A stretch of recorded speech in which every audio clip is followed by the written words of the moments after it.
আল্লাহ নবী বালমে বরজখে যে দেখে অনেকগুলো ছেলে এবং নারী পুরুষ নারীরা একটা মাঠে ময়দানের মধ্যে কাজ করতেছে, জমিন চাষ করতেছে, কেউ বীজ বুনতেছে, অল্প সময়ের মধ্যে সেটা পাকা গাছ হয়ে যাচ্ছে।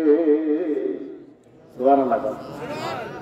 সেটা আবার কাটতেছে, বিরাজ স্তূপে পরিণত হয়ে যাচ্ছে। আল্লাহর নবী বলে, ইয়া আখি জিবরাইল, হে আমার ভাই জিবরাইল, এইগুলা কোন সম্প্রদায়, এরা কি আমলের বাধাগুলোতে এটা হচ্ছে? জিবরাইল বলে, ইয়া রাসূলুল্লাহ, ইয়া হাবিবাল্লাহ, এরা আপনার উম্মতের মধ্যে একটা সম্প্রদায়, দুনিয়ার মধ্যে যারা দান সদকা করেছে, তাদের দান আখিরাতের জমিনে বপন করা হয়েছে।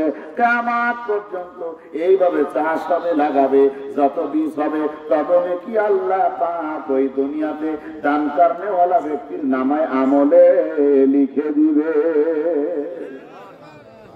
মান যাআ বিল হাসানাতি ফালাহু আশরু আমসালিহা।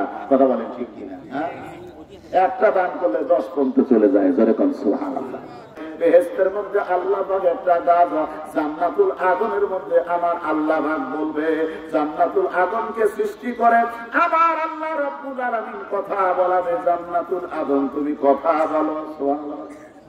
তো আল্লাহ পাক জান্নাতুল আদন সৃষ্টি করলেন, জান্নাতুল আদন বানায় আমার আল্লাহ বললেন, জান্নাতুল আদন কথা বলো। সঙ্গে সঙ্গে জান্নাতুল আদন বলেন, কত আফলাহাল মুমিনুনাল্লাযীনা হুম ফি সালাতিহিম খাশিউন।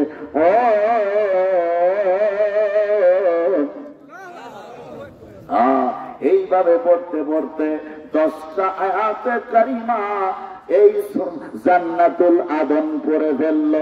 এইটা হলো সূরা মুমিনুন 18 নম্বর পারা, প্রথম পৃষ্ঠার সূরা মুমিনুনের 10টা আয়াতে কারিমা জান্নাতুল আদন বলে দিল।